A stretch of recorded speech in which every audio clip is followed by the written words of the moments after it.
सांगण्याचा प्रकाश कसे काढण्याचा दीप लावूया सामर्थ्याचा प्रकाश पसरेल विवेकाचा। आज या पुस्तक सोहळ्यामध्ये अत्यंत सुंदर अशा वातावरणामध्ये तुमच्या सगळ्यांच्या उत्तम अशा उपस्थितीमध्ये जगदीश देसाई यांचं बियॉन्ड हरिगाम, रवींद्र शर्माकर यांचं शब्द कसे हे पूर्ण करावे, मारुती नलावडे यांचं अक्षरकुंभ, संजीव पाध्ये यांचं 100 नगरी माणसं, या चारही पुस्तकांचं प्रकाशन आम्हा सर्व उपस्थितांच्या हस्ते झालं आणि खूप आनंदानं झालं। असं काहीतरी वाक्य असावं की एव्हरीथिंग इज बियॉन्ड हरिगाम हे एका अक्षरकुंभामध्ये कसे मावावे आणि त्याच्यासाठी शब्द कसे पूर्ण करावे।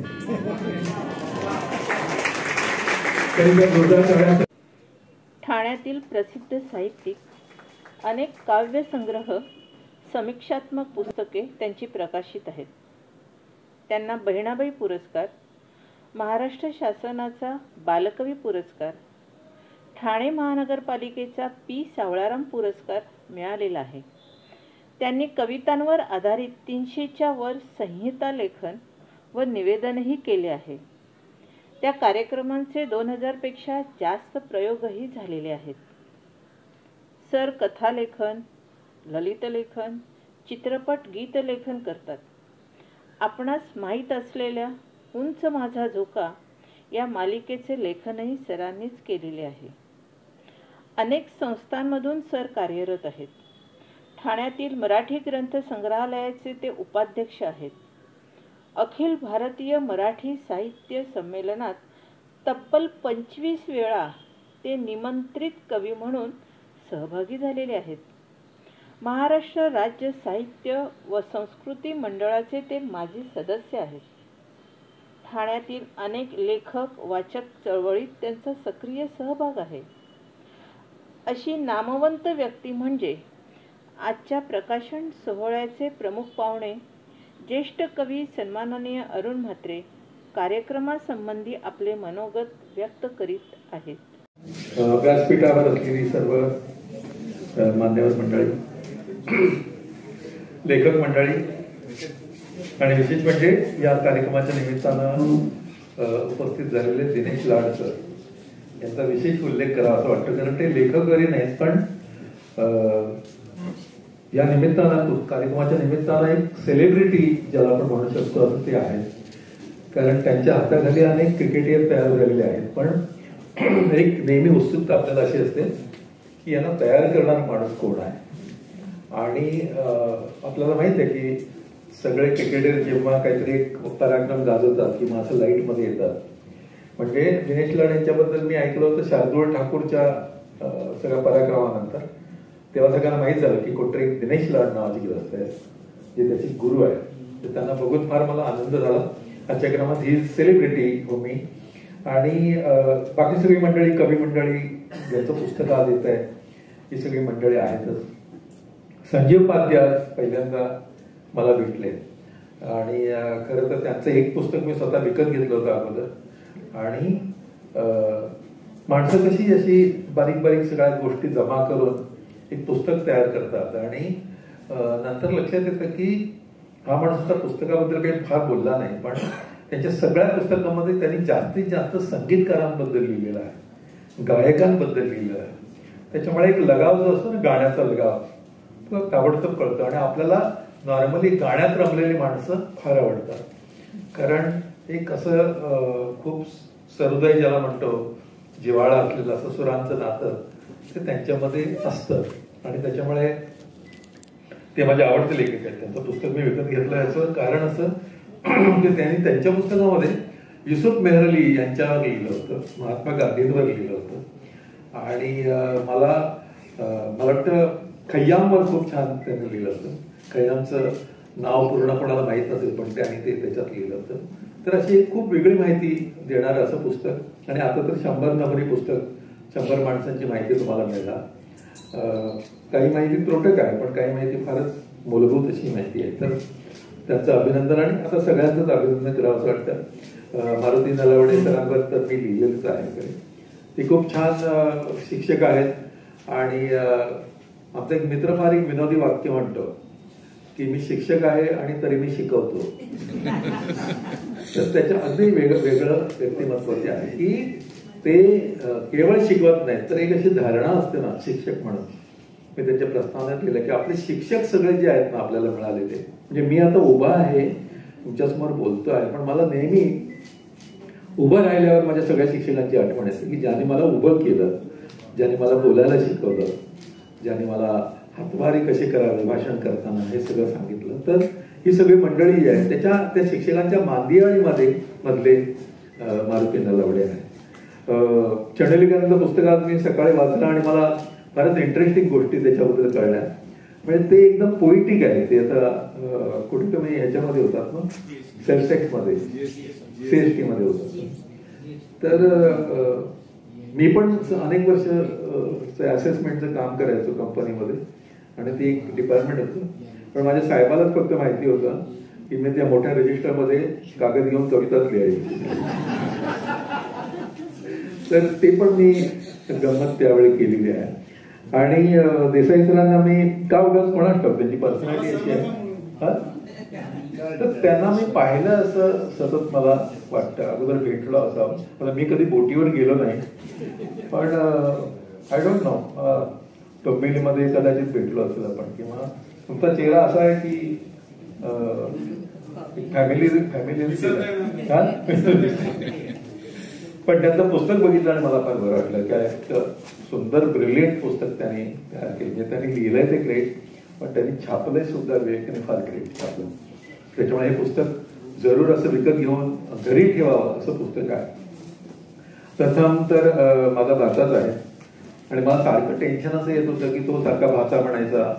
मग ते कॅप्टन म्हणाले की यांच्याकडून मी अगोदरच शाबासकीची थाप घेतली. तर लोकांना माझ्या वयाबद्दल एकदम असं काहीतरी वाटत असेल की फारच बुजुर्ग वगैरे हे आहे. असं काय नाही, तो गैरसमज आहे. मी लहान आहे तसा, म्हणजे इतकं पण वय झालेलं नाही. आता टक्कल असलेला माणूस जर का तुम्हाला गुरु मानत असेल तर फार कठीण होत जातं. पण हा सगळा आनंदाचा भाग आहे. आणि विवेकचं एक हे बरं असतं जास्त की तो अनेक लोकांना जमा करतो, त्याच्यामुळे गर्दीची काही भीती नसते. गर्दी होतेच कार्यक्रमाला. आणि इतकं सुंदर असं सभागृह तो निवडत होता. म्हणजे तुम्हाला माहिती इथे आल्यावर पहिल्यांदा मी हेच म्हटलं की आपला प्रकाशनचा मार्ग अशा ठिकाणी झाला पाहिजे की जे सगळं बघून सगळ्या लोकांना आलेल्या खूप आनंद होईल. इतकं सुंदर त्याचं नियोजन असतं. आणि कवितेबद्दल काय सांगायचं, खरं तर एका कवीनंच म्हटलेलं आहे, म्हणजे मीच म्हटलेलं आहे की मना बाहेर दरवळते मनाच्या आत ते फुलते, मना बाहेर दरवळते मनाच्या आत ते फुलते, जगाला छान जे दिसते कवीला आत ते सुचते. तर अशी सगळी मानसिकता असलेले सगळे कवी जेव्हा जेव्हा लिहायला लागतात तेव्हा, आणि मला नेहमी असं वाटतं की जो उत्तम लिहितो तो कवीच असतो. म्हणजे आता बोटीवर अनेक लोक असतात, बोटीवर अनेक लोक नोकरी करतात किंवा नोकरीनिमित्त मर्चंट ऑफ नेव्ही मध्ये असतात आणि उत्तम पगार हीच त्यांची ओळख असते बाहेरच्या लोकांना की भयंकर पगार त्यांना मिळतात वगैरे असं. पण या पगाराच्या पेक्षा वेगळं, अपार्ट फ्रॉम दॅट वेगळं बियॉन्ड द हॉरिझॉन काय आहे हे सांगण्याचं काम फक्त एक कवीच माणूस करू शकतो असं मला वाटतं. त्याच्यामुळे एकदा देसाई सरांसाठी जोरदार टाळ्या होत्या. खरं ते वाक्य मला म्हणायचं नव्हतं, कारण ते टाळ्या उत्सुक याव्या असं सतत मला वाटतं. कारण ते टाळ्या वाजवा हे फक्त मराठी माणसांना सांगावं वाटतं. उर्दूमध्ये इतके दाद देतात ना, जसं मै क्या बात आहे, पुढचं पण बोलू देत नाही त्याला, एवढी दाद देतात. पुण्यामध्ये थोडंसं कठीण असतं दाद देणं, ते शेजारच्याला विचारतात दाद द्यायची कामं. पण आज सगळा समारंभ हा बघून मला खूप प्रसन्न वाटतं की खूप छान सगळे मोडमध्ये आहेत आणि आपलं काहीतरी एक विशेष गोष्ट होते अशा पद्धतीनं सगळे हे ऐकतायत. कॅप्टन दळवी यांनी खूप मगाशी भाषण केलं, त्यांचं मोठं भाषण झालं त्यांचं, त्याच्यामुळे माझा बराच वेळ गेला.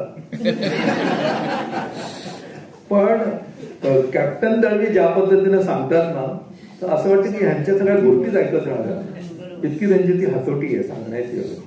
आणि खरं तर तुम्हाला सांगायला आश्चर्य वाटेल किंवा आनंद वाटेल मला की यांचे वडील जे आहेत अप्पा दळवी हे उत्तम कवी आहेत आणि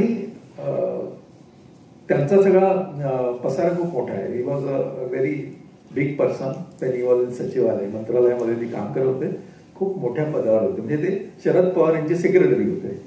हे एवढं सांगितलं तरी तुम्हाला कळेल की किती मोठा त्यांचा व्याप होता. पण तरी सुद्धा ते कविता लिहायच्या आणि सुरेश भट वगैरेची मोठी मोठी नावे त्यांच्या घरी येऊन राहिलेले आहेत. दॅट इज बिकॉज ऑफ अप्पा दळवी. तर असं एक मोठं त्यांना म्हणजे त्यांना जे बोलण्याचं किंवा कविता लिहिण्याचं जे सगळं आलेलं आहे ते त्यांच्या वडिलांकडून आलेलं आहे. मर्चंट नेव्ही बद्दल मला एक खूप गोष्ट आता या निमित्तानं सांगायलाच पाहिजे की माझी फार इच्छा होती मर्चंट नेव्हीमध्ये यावं आणि त्याचं एकच कारण होतं की मला पोहता चांगलं येत होतं.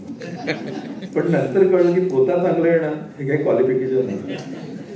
पण माझा जन्म डोंगरीचा असल्यामुळे, भाऊचा धक्का जवळ असल्यामुळे आम्ही पोहायला सुद्धा भाऊच्या धक्क्यावर जायचो.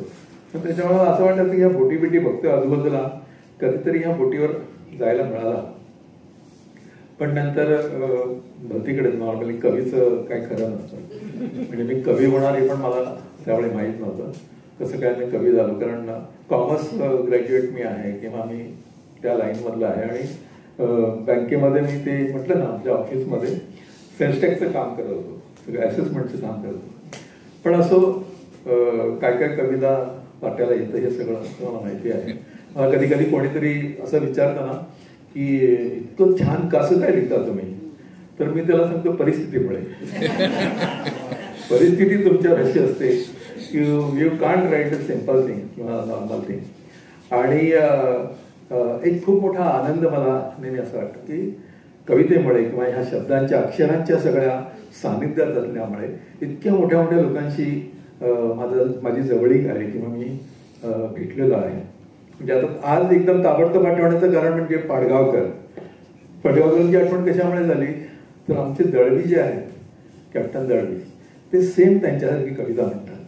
म्हणजे लक्षात आलं का, असं जोर देऊन प्रत्येक शब्दावर है ना. ते पाडगावकर नेहमी असं गाय जवळ घेते आणि वासरू लचू लागतं, आपण गाऊ लागलो हे गाणं सुचू लागतं. तर ते त्यांच्यामुळे मला आता आठवलं.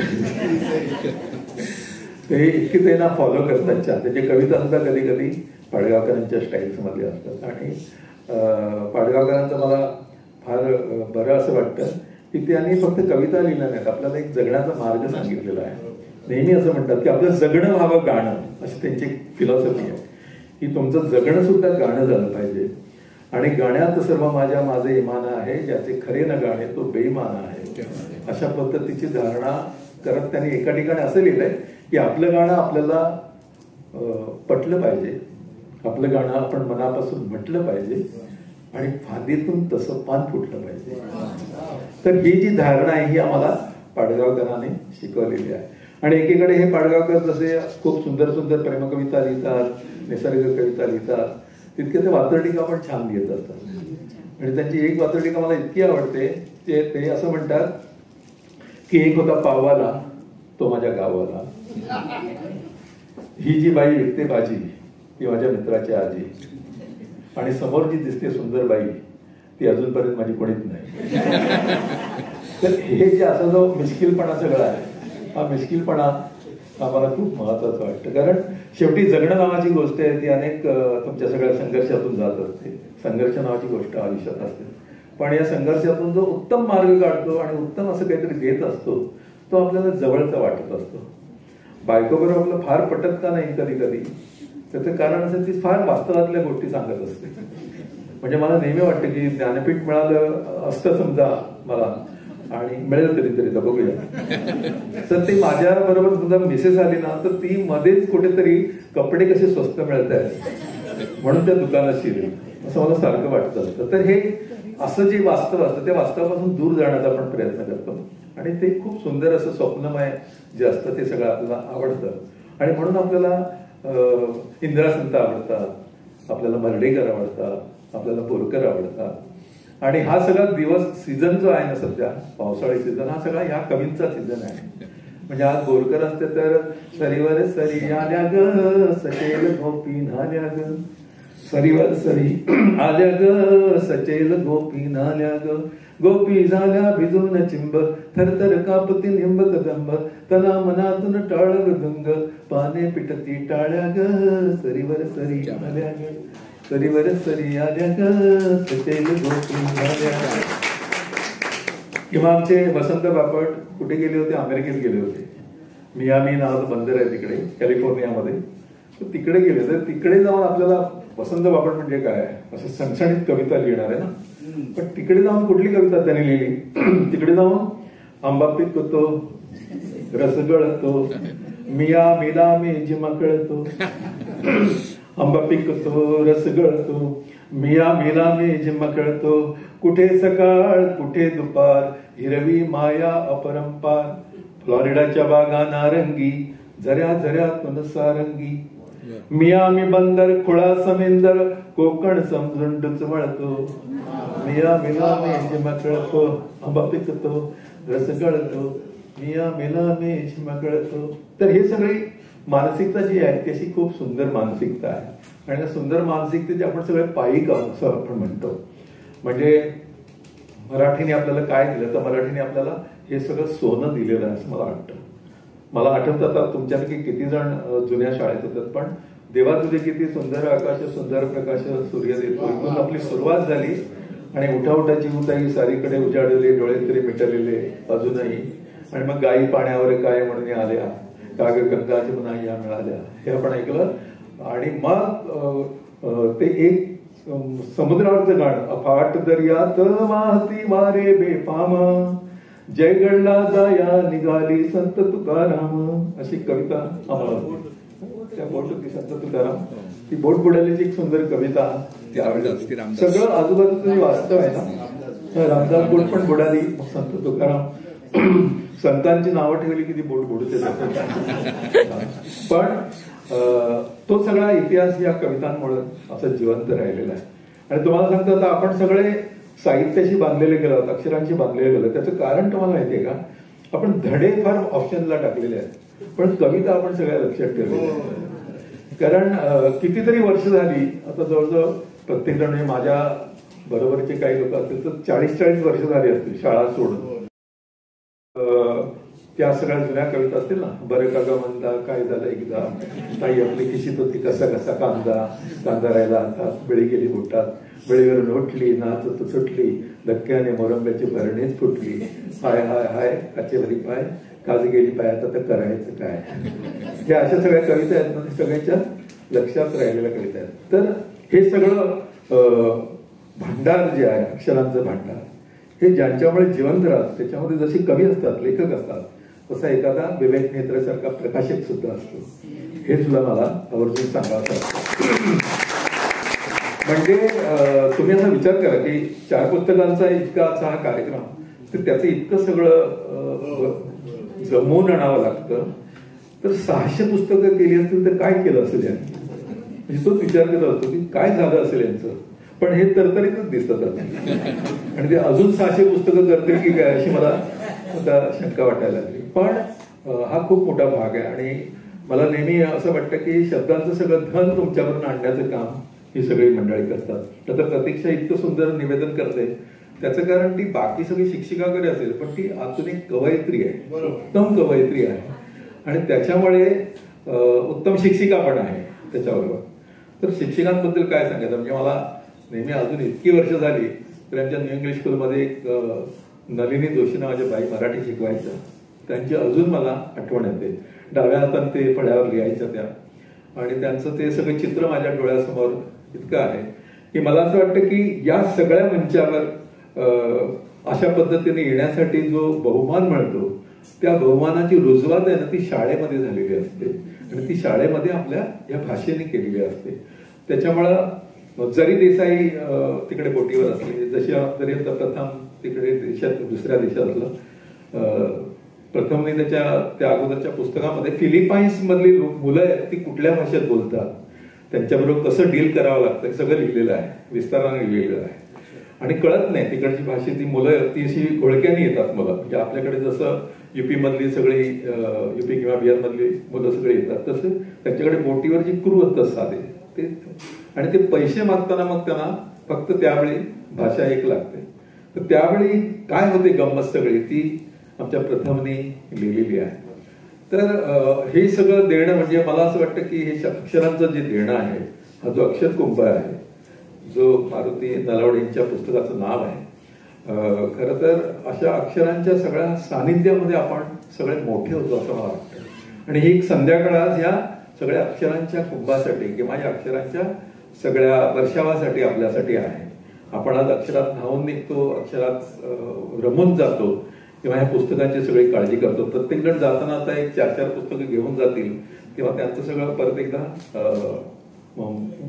पिशवी भरलेली असेल, थैली भरलेली असेल. आणि मी नेहमी माझं एक फार आवडतं वाक्य आहे, गोड वाक्य आहे, की म्हणजे माझ्याकडे फार काही नसेल पण माझ्याकडे इतक्या सगळ्या कविता जर का पाठ असतील ज्ञानोबांपासून आतापर्यंत अगदी संदीप खरेपर्यंत, तर जगातला सर्वात श्रीमंत माणूस मीच आहे असं मला वाटतं. कारण माझ्याकडे ज्ञानोबा आहे, माझ्याकडे नामदेव आहे, माझ्याकडे तुकोबा आहे, माझ्याकडे इंदिरा संताबाई आहे. इंदिरा संताबाईची फार किती गोड बाई होत्या त्या. एका ठिकाणी त्यांनी असं लिहिलंय, पत्र लिहिलंय की पत्र लिही पण नको पाठवू, शाई मधून काजळ गैरे. पत्र लिही पण नको पाठवू, शाई मधून काजळ गैरे. लिपिरेषांच्या जाळीमधून नको पाठवू हसू लागले. चढण लाडकी भोईवरची नको पाठवू वेलांटी तुला. चढण लाडकी भोईवरची नको पाठवू वेलांटी तुला. नको पाठवू तिळ गालीचा पूर्णविरामाच्या बिंदूतून. नको पाठवू तिळ गालीचा पूर्णविरामाच्या बिंदूतून. नको पाठवू कागदातून शब्दामधले हळवे स्पंदन. नको पाठवू अक्षरातून स्पर्शामधला कंप विलक्षण. नको पाठवू अक्षरातून स्पर्शामधला कंप विलक्षण. नको पाठवू वीज सुवासिक उलगडणारी घडी घडीतून. नको पाठवू असे कितीदा सांगितले मी तू हट्टीपण. नको पाठवू असे कितीदा सांगितले मी तू हट्टीपण. पाठवशी ते सगळे सगळे पहिल्या ओळीमध्येच मिळते. पत्रच त्यानंतरचे मग वाचायाचे रावण जाते. पत्रच त्यानंतरचे मग वाचायाचे. तर अशी सगळी अक्षरांची महती जी या सगळ्यांच्या लिखाणातून आलेली आहे. मी संजीव पांडे, आमचे जनार्दन देसाई, आज ज्यांचं पुस्तक आलं म्हणजे मारुती नलावडे सर आणि शेणोलीकर सर यांची आजच ओळख झाली. तर या सगळ्यांचं मी अभिनंदन करतो. जरा गंमत म्हणून शेणोलीकरांच्या एका कवितेत जरा गंमत सापडली, ती तुम्हाला दाखवतो. खरंच गोड आहे ती गंमत. मी एकदम चमकलो ती कविता वाचल्या. शेणोलीकर खरोखरच कवी आहेत असं मला कळलं आवडतो. तर ती कविता अशी आहे की दुरून चंद्र साजरा, त्यावर असतात खड्डे, सुंदर रस्त्यावर रात्री जमची चर्चींचे अड्डे. हे ठीक आहे. पुढे असं आहे, भेटीत पहिल्या भासे जी अनुपम रूपवती ती, जवळीक वाढता थोडी करी आयुष्याची माती. हे त्यांनी कोणाला उद्देशून दिलं कारण गमतीशीर असं होतं. आणि त्याचं एकूण सगळं स्टाईल जी आहे ना, त्याची कवितेची स्टाईल म्हणजे ते खोपटात कुठे गावी मिणमिणते एक ज्योत, होत करू कोणी विद्यार्थी प्रकाश तो अभ्यासात. असे एक अप्रतिम अशी ओळख त्यांनी लिहिली आहे.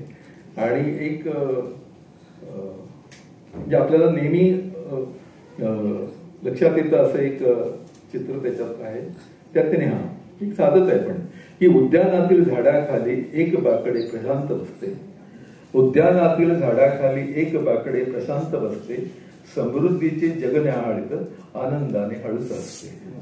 असं एक छान त्याने म्हणजे साधारणतः हा माणूस सतत जाता येता असं कवितेत विचार करत असेल असं सतत वाटत राहतं. आणि इतक्या उशिरा त्यांनी पुस्तक काढलं म्हणजे जरा मला कठीणच वाटते. खूप अगोदर पुस्तक काढलं पण हे पहिलं पुस्तक आहे, तुमचं दुसरं पुस्तक लवकर येईल असं मला भीती वाटायला नाही. असं या सगळ्यांना मी शुभेच्छा देतो. खूप गमती जमतीच्या कवितेतले ते मला नेहमी असे सांगायचे वाटतात की इतक्या गमती जमती असतात की त्या खरंच कोणीतरी असं सांगायला पाहिजे. त्यातली एक गंमत तुम्हाला मी सांगतो. ती गंमत आहे आमच्या एक शशिकांत तिरोडकर नावाच्या कवीची, फार लोकप्रिय त्याची कविता, तर मला माहित नाही किती जणांना माहिती आहे. त्यांनी मिठी नदीवर कविता लिहिली. आणि ती का कविता लिहिली मिठी नदीवर, तर मिठी नदीने 25 जुलै 2005 साली जो सगळा हे केलं त्यावेळेस 25, 26, 27 3 दिवस. तर त्यांनी कविता का लिहिली, तर त्याच्या मनात असं आलं की एवढी छोटी मिठी नदी आणि त्यांनी मुंबई कशी का बुडवली. आणि मग त्याच्या वाचनात असं आलं की या मिठी नदीचा उल्लेख कोणीतरी नाला असं केलेला आहे. आणि तेवढं वाचल्यावर नाला म्हटलं तिथेच तिचं हृदय पाठलं. नदीला नाला म्हटलं तिथेच तिचं हृदय पाठलं. भर पावसात तिचं या महानगरीवरचं प्रेम वाटलं. केव्हापासून ती या पावसाचीच वाट पाहत होती. सगळं सहन करत गटार बनून गुपचूप वाहत होती. जेव्हा तिला अगदीच उभं आला तेव्हा तिनं पावसाला सुपारी दिली. जेव्हा तिला अगदीच उभं आला तेव्हा तिनं पावसाला सुपारी दिली आणि नीट फिल्डिंग लावून दर्या लाटी दिली. 3 दिवस उभा ठाकला पाऊस तिच्या पाठी आणि तिने मुंबईच्याच गळ्याला मारली मिठी. आणि तिने मुंबईच्याच गळ्याला मारली मिठी. सारे म्हणतात आता तिनं केला घात, पण नदीला नाला करण्यात त्यांचाच होता. आणि शेवटी त्याने असं लिहिलं की तिने हेका सोडला नाही नुकसान होणारे जाणलं. जाणलं, पण मिठी नदी हे बुजलेलं नाव परत 7-12 आणलं. मिठी नदी हे बुजलेलं नाव परत 7-12. तर ह्या अशा ह्या कविता आपल्याला का आवडतात, कारण ह्या तुमच्या सगळ्या जगण्याशी संबंधित आहेत. तुम्हाला अशीच पुस्तकं आवडतात जी तुमच्या जगण्याशी संबंधित असतात, तुमच्या जगण्याबद्दल काहीतरी सांगत असतात. आणि त्याच्यामुळे नेहमी कधीही कविता म्हणण्याचा कार्यक्रम असला की मी या मुद्दाम काय काय गोष्टी सांगतो लोकांना.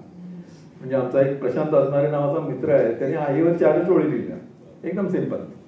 मुलगा म्हणाला आईला दिव्याची वात जरा मोठी कर, मला वाचता येत नाही. मुलगा म्हणाला आईला दिव्याची वात जरा मोठी कर, मला वाचता येत नाही. वडील म्हणाले वात जरा कमी कर, मला झोप लागत नाही.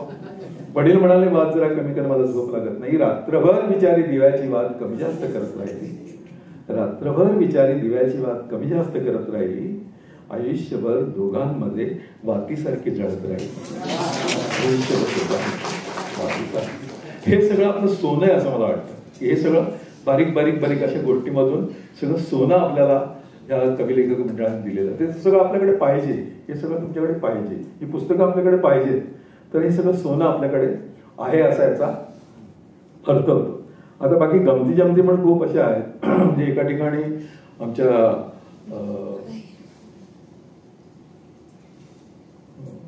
फार लोकप्रिय म्हणजे भाऊसाहेब पाटणकर, नाव विसरलो वाईट वाटतं. त्याने का लिहिलं, तिरप्या तिच्या नजरेवरी बेहद झालो खुश मी. तिरप्या तिच्या नजरेवरी बेहद झालो खुश मी. हाय पण कळले मला ती ऐसेच बघते नेहमी.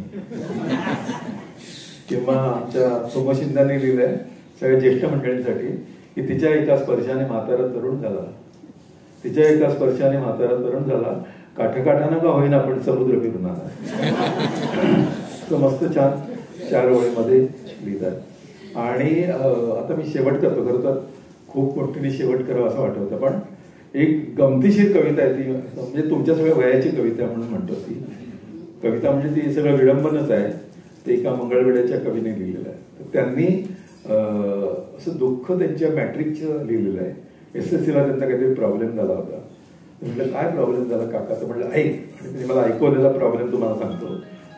कसं आहे की SSC ला बसलो होतो प्रथम परीक्षेस. पेपर सोडव नीट गाडवा घरचा आदेश. पेपर पहिला घंटा पहिली क्षण सुक्याचा. पण माझ्या पुढती नंबर होता शुभदा जोशीचा. केसाला मग हिसका देऊन सहजच सवयीने लिहू लागले शुभदा पेपर पानावर पाने. नॉर्मली जोशी नावाची माणसं लिहायला सुरुवात करतात. लिहू लागले शुभदा पेपर पानावर पाने. आणि मऊ रेशमी सुंदर मोहक केसांचा भार. येऊन पडली सुंदर वेणी माझ्या बागावर. 3 तास एकचित्त मी हो तिच्या शेपट्यात. 3 तास एकचित्त मी हो तिच्या शेपट्यात. आणि एकही ओळ लिहिली नाही पुऱ्या पेपरात. काय आनंद होतो का काय लोकांना, पेपर लिहिलं नाही ना, आनंद होतो. एकही ओळ लिहिली नाही पुऱ्या पेपरात, शेवटची ती घंटा होता आलो भानावर, कळले आता जगणे आपले गावी खेड्यावर. केसाने त्या गळा कापला अलगदची माझा, केसाने त्या गळा कापला अलगदची माझा, आणि पिळीत बैलांच्या शेपट्या बसतो हा राजा. एक शेपटा काय बैला, त्या सगळ्या शेपट्या आल्या आयुष्यामध्ये. तर पिळीत बैलांच्या शेपट्या बसतो हा राजा. पण सगळ्यात मोठी ट्रॅजेडी काय की शेतावरती मोठेवरती माझी उपजीविका, शेतावरती मोठेवरती माझी उपजीविका, शिक्षणास पारखा आज मी शुभदा प्राध्यापिका. अलीकडे कविता ऐकल्यानंतर असं कोणी पण प्राध्यापिका घेतली ना जरा बऱ्याच दिवसांची, मला हेच वाटतं की यांनी कोणाला तरी शेतात पाठवलं असो. पण हा सगळा आनंदाचा भाग आहे, अक्षर आनंद त्याला पण. आणि